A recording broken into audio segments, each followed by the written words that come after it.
দেখুন, এই পুজোর আগে প্যান্ডেলের বাইরে অনেক রোলের দোকান বসে, আবার পুজো হয়ে যায় যখন রোলের দোকানগুলো উঠে যায়। সেরকম ভোটের আগে কিছু এরকম দলফল তৈরি হবে, ভোটের পরে আবার সেসব দল উঠে যাবে। এই নতুন কিছু না, ভারতের রাজনীতিতে চিরকালই হয়েছে। বাংলার রাজনীতিতে এগুলো একটু কম হতো, ইদানিংকালে সেগুলোও বেড়েছে, হচ্ছে, আমাদের বলার কিছু নেই। আর হুমায়ুন কবিরের আমাদের সাথে লেফটের সঙ্গে জোট করতে আপত্তি নেই, মানে উনি আমাদেরকে সেটা বলে তো আর ধন্য করে দিচ্ছেন না। এবার আমাদের আপত্তি আছে কি না আছে সেটা আমরা ঠিক করব। একটা ব্যাপার আমরা অবশ্যই এটা মনে করি, উনি নতুন দল করতেই পারেন। ওনার এর আগে তৃণমূল করার অভিজ্ঞতা রয়েছে, কংগ্রেস করার অভিজ্ঞতা রয়েছে, বিজেপি করার অভিজ্ঞতা রয়েছে। এবার নয় মিম করবেন, তারপরে অন্য কোনো দল করতে পারেন, সেটা ওনার ব্যাপার। কিন্তু আমরা রাজনীতি করি, আমাদের পরিষ্কার কতগুলো মৌলিক অবস্থান আছে, তার মধ্যে সবচেয়ে বড় অবস্থান আছে ধর্মনিরপেক্ষতা। তার থেকে বড় কথা রাজনীতির থেকে ধর্মকে সম্পূর্ণভাবে আলাদা করা। মমতা বন্দ্যোপাধ্যায় যখন সরকারের টাকায় মন্দির তৈরি করেছেন, আমরা তার নিন্দে করেছি। উল্টো দিকে যদি একটা রাজনৈতিক দল হয় এমন যে, মানে বা কোনো রাজনৈতিক নেতা হন যার মুখে আজ অব্দি একটা স্কুল, কলেজ, হাসপাতাল, রাস্তা এইসব নিয়ে একটা শব্দ শুনলাম না, শুনছি খালি তবে থেকে আমি মসজিদ বানাবো, আমি সৌদি আরবিয়া থেকে টাকা আনবো, অমুক জায়গা থেকে আনবো করে এখানে মসজিদ তৈরি করবো, ওখানে হ্যান তৈরি করবো, ত্যান তৈরি করবো। সুতরাং রাজনীতির নামে মন্দির তৈরি করারও আমরা বিরোধী, রাজনীতির নাম করে মসজিদ তৈরি করারও আমরা বিরোধী। কেউ যদি স্কুল, কলেজ, হাসপাতাল নিয়ে একটা শব্দ উচ্চারণ না করে খালি মসজিদ মসজিদ করে যান, তার সাথে বামপন্থীদের তো কোনো বোঝাপড়ার জায়গা তৈরি হওয়ার সুযোগ নেই। তার বাইরে কংগ্রেস বা আইএসএফ তারা কি করবেন তারা সিদ্ধান্ত নেবেন, কিন্তু আমরা চাই রাজনীতিতে স্কুল, কলেজ, হাসপাতাল, রাস্তাঘাট নিয়ে কথা হোক। সেই কথা যদি কেউ বলা শুরু করেন তখন আমরা তার সাথে আলোচনা করার কথা ভেবে দেখতে পারি। এই মন্দির মসজিদের খেলার মধ্যে আমরা নেই। শতরূপ, ধন্যবাদ।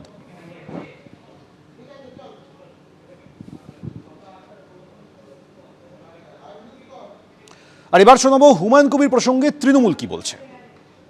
মমতা বন্দ্যোপাধ্যায়ের জন্য মুর্শিদাবাদের মানুষ রায় দিয়েছে, তার মধ্যে তিনিও জিতেছিলেন। এখন উনি দাঁড়াবেন, সেটাকে ছেড়ে দেবেন, সেটা ওনার বিষয়। মাটির ঊর্ধ্বে কেউ হয় না।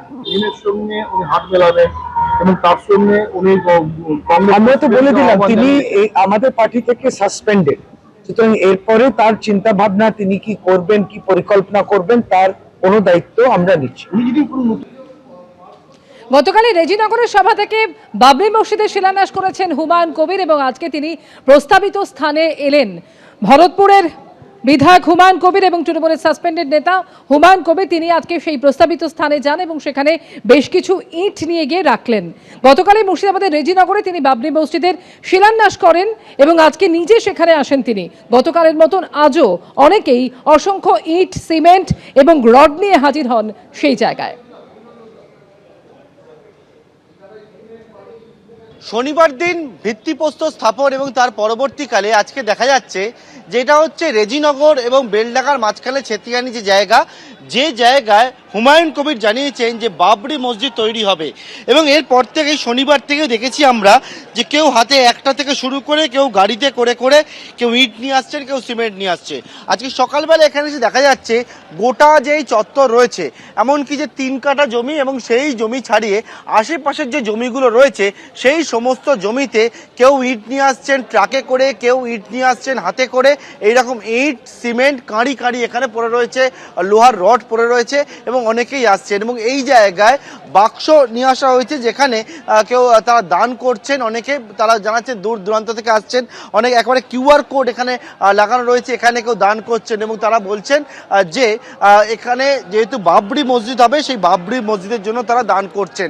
আজকেও দেখতে পাচ্ছি একবার জাতীয় সড়কের যে ধার, সেই ধারে এই যে ছেতিয়ানি যে জায়গা রয়েছে সেই জায়গায় কিন্তু বহু মানুষ আসছেন এবং তারা কেউ সিমেন্ট নিয়ে আসছেন, কেউ ইট নিয়ে আসছেন, কেউ বা লোহার রড নিয়ে আসছেন, কেউ বা টাকা দান করছেন এই জায়গায়। অর্থাৎ হুমায়ুন কবির যে জায়গায় জানিয়েছিলেন যে বাবরি মসজিদ হবে শনিবার দিন ভিত্তিপ্রস্তর স্থাপনা, এবং এই জায়গাতে আজকে হুমায়ুন কবির তিনিও নিজেও আসেন এবং নিজে হাতে কয়েকটি জায়গায়, যে জায়গায় বাবরি মসজিদ হবে সেই জায়গায় ইট রাখেন এবং এখান থেকেও তিনি তার পরবর্তী যে পদক্ষেপগুলো রয়েছে, কর্মসূচি রয়েছে সেই বিষয়ে ঘোষণাও করেন। ক্যামেরায় সুবীর রায়, পার্থপ্রতিম ঘোষ, এবিপি আনন্দ, মুর্শিদাবাদ। ইট মসজিদ হবে সেই জন্য এসছি গাড়িতে।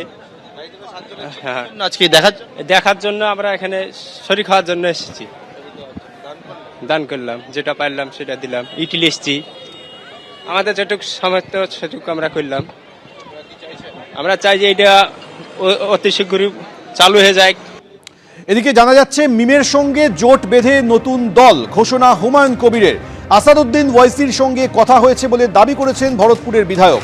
22শে ডিসেম্বর নতুন দলের ঘোষণা হবে, মুর্শিদাবাদে সম্মেলন হবে। আসাদুদ্দিন ওয়াইসি আমাকে হায়দ্রাবাদে যেতে বলেছেন, সময় করে যাব, দাবি তৃণমূলের সাসপেন্ডেড হুমায়ুন কবিরের। বাম, কংগ্রেস, আইএসএফকেও আমন্ত্রণ জানিয়েছেন ভরতপুরের বিধায়ক। মিমের সঙ্গে জোট বেঁধে নতুন দল ঘোষণা করলেন হুমায়ুন কবির।